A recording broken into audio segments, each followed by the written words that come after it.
Alright, episode 5 of WandaVision. Now I'm going to skip through all of the sitcom stuff in this episode, although I will say that the whole sitcom thing was done the best here. Not because the jokes were funny, I still thought they were kind of lame, but they weren't cringe-worthy, so that made them less irritating to me, and they went by without being a nuisance. And I like how the episodes switched back and forth from the sitcom to everyone else. That significantly improved the pacing of the episode, as well as making it more interesting to sit through. And in one of these scenes, we find out that Wanda breaks into a facility and takes Vision's body and resurrects him. And they also say something that I didn't understand. They say that she is going against Vision's wishes by bringing him back to life, and it honestly feels like they pulled this bit of information out of their butts, because I never heard Vision say anything like that, and for them to just throw it in feels lazy.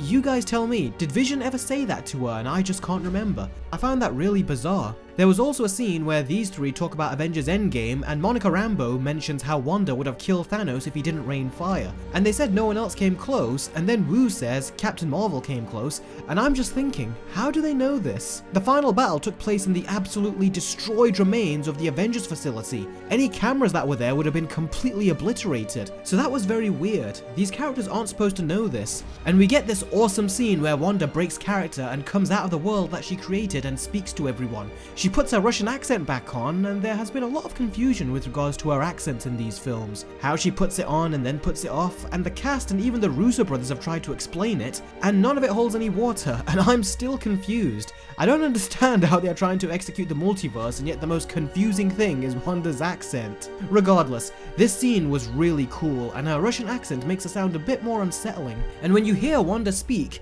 she comes across as a completely different person. It's like she's completely crazy, and throughout this episode, Vision starts to realize that this world isn't right, and after a conversation with one of his co-workers, and the realization of how much pain he's in with Wanda's mind control, it really shows how evil this whole thing is that she's doing. And Vision sympathizing for them and realizing that this world isn't real, it actually makes him a much better character, and a far more fleshed out character than he ever was before. And I definitely think that this episode in particular has made Vision a much stronger character, far better than he was in any of the previous movies. And I like how he yells at Wanda and says that the people she's controlling are in pain, although I do find it strange that she doesn't just rewind the sitcom like she did in one of the earlier episodes when Vision started to realize that things were off. Regardless, during a very heated argument between Wanda and Vision, there's a convenient knock at the door, and Vision thinks that Wanda is doing it just to distract from their argument, even though she seems to genuinely say that this is not her. The doorbell rings again and Wanda opens the door, and the person who opens it is Quicksilver from the Fox X-Men movies.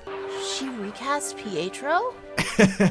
Very funny showrunners, but she didn't recast Quicksilver, Kevin Feige did, because the Quicksilver in Age of Ultron was nothing special and didn't evoke much of a reaction from audiences anywhere near as big compared to the one that Fox did in the amazing X-Men Days of Future Past. And this clearly shows that Kevin Feige knows that Fox did a much better job with their version of Quicksilver, otherwise he wouldn't have brought him in. And by the way, I wasn't the least bit surprised when he showed up, because months ago there were articles and videos saying that Evan Peters is on the set of WandaVision, and when I heard this, there was no doubt in my mind that they were bringing him on to play Quicksilver.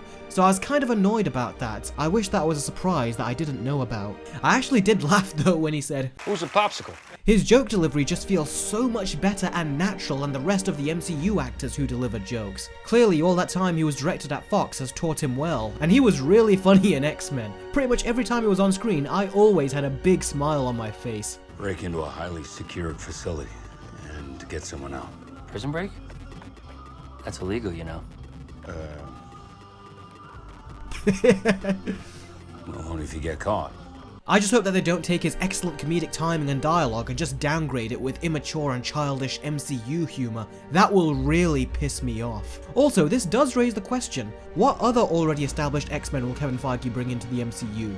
The rumors are that he talked to Hugh Jackman to come back as Wolverine, but his character had the perfect emotional ending in Logan, so I don't want him to get resurrected in the typical MCU fashion, as they can't do any better with Wolverine than what Fox has done with him, especially with his character arc in Days of Future Past and Logan. And Patrick Stewart says that him and Kevin Feige had a conversation about coming back as Charles Xavier, but because of Logan and how much he loved the work they did with that, he did not want to return. So clearly, Kevin Feige is trying to bring in the other X-Men, but I really hope they don't MCU them. Some of the movies were below par, but the characters were amazing as they were, and MCUing them will really bring these characters down and not make them feel like themselves. The MCU style of comedy is much different to Fox's style of comedy, and of the two styles of comedy, I think that Fox's was so much better. The jokes were smart and subtle and were used to tell you something about the characters, and they also were genuinely funny. They didn't stop the whole movie just to tell you these jokes either. They were very appropriately placed in the scenes, and they did not take away from the drama or the seriousness of the moment.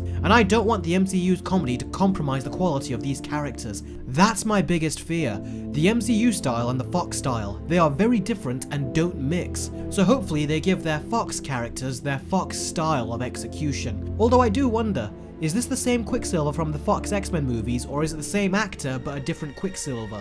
We'll have to wait and see. But when they eventually use his powers, I hope they use them more creatively like the Fox movies did, as opposed to just using blurry lines like they did in Avengers Age of Ultron. That was so unimpressive.